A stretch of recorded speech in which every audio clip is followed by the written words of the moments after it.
جو پچھلے انبیاء دیتے رہے کہ اللہ کو اپنا رب مانو، کسی کو اس کا شریک نہ کرو۔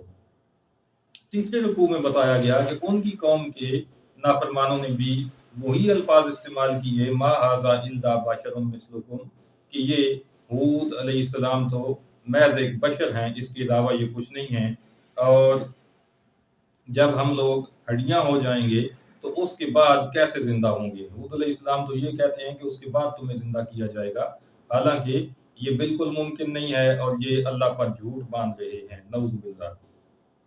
ہم ان کی دعوت کو ماننے والے نہیں ہیں۔ حضرت حود علیہ السلام کی عرض پر اللہ تعالیٰ نے چنگھاڑ کا عذاب بھیجا، جس نے انہیں گھاس اور تنکے کر دیا۔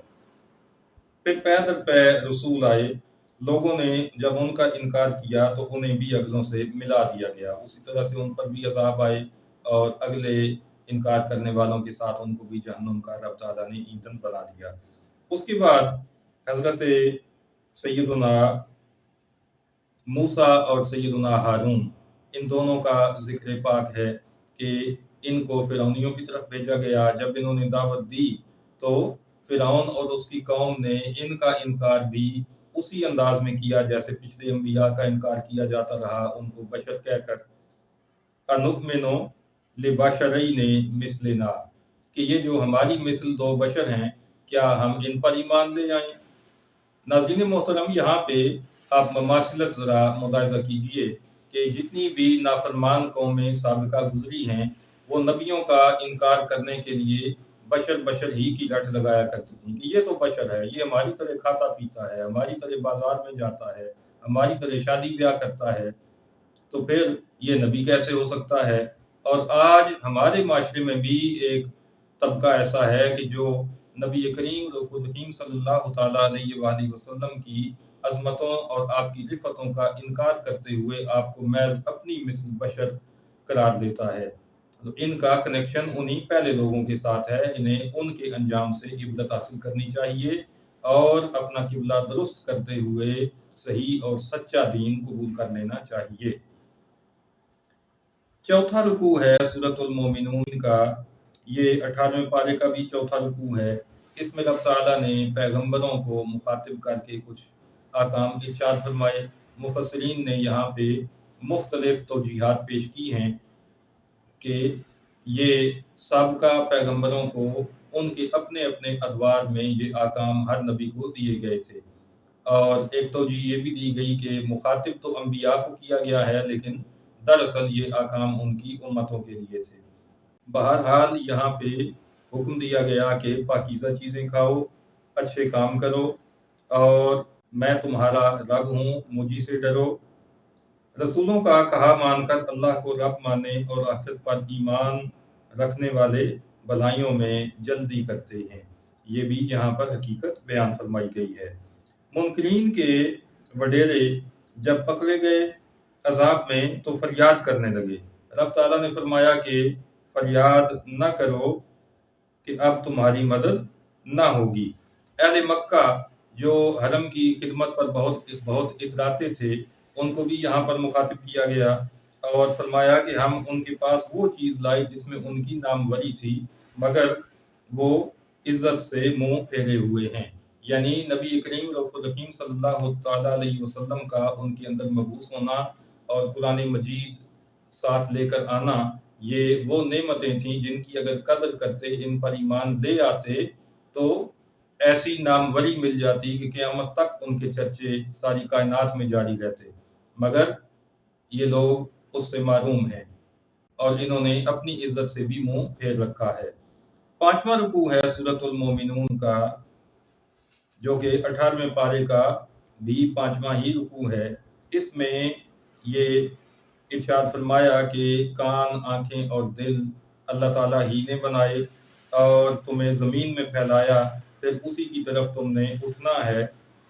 زندگی اور موت رب تعالیٰ نے پیدا کی ہے، اور دن اور رات کی تبدیلی بھی اسی کے حکم سے ہے۔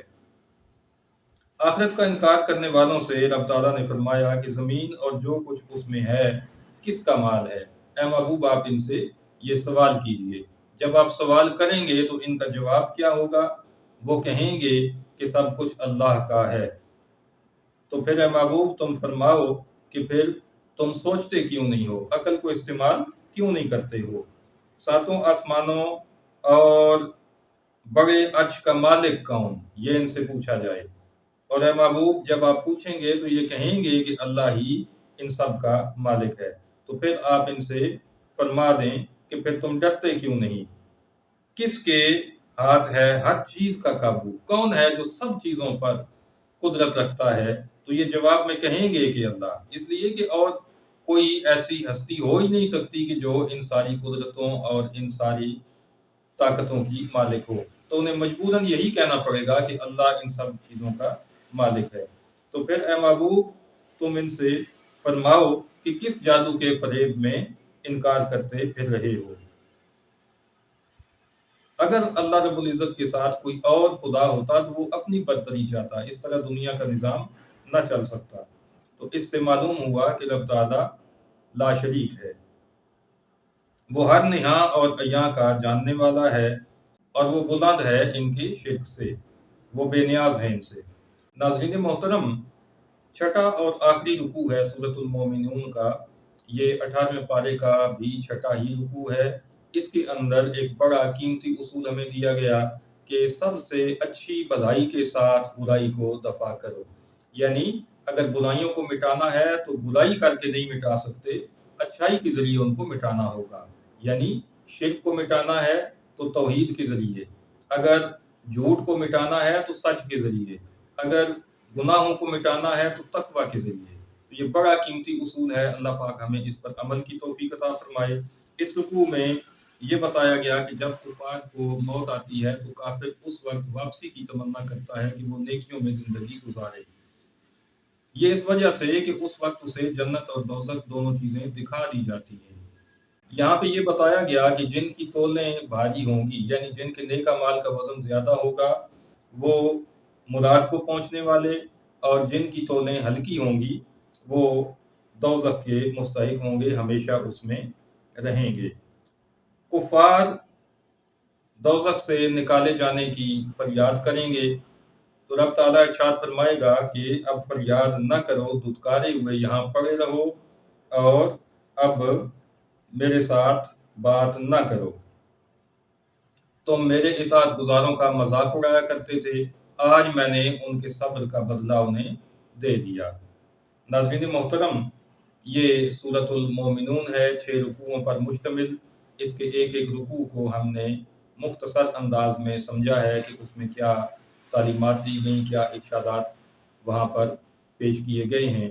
ناظرین محترم، دعا کیجئے کہ اللہ رب العزت ہمیں اپنے اس پاک کلام کو اچھی طرح سے سمجھ کر اس پر عمل پیرا ہو کر اپنی زندگیاں گزارنے کی توفیق عطا فرمائے، ہمارے دلوں میں اپنی اور اپنے پیارے حبیب صلی اللہ تعالیٰ علیہ وآلہ وسلم کی محبت پیدا فرمائے، اسی محبت پر جینا نصیب رکھے اور اسی محبت کے ساتھ ہمیں دنیا سے اٹھا دے۔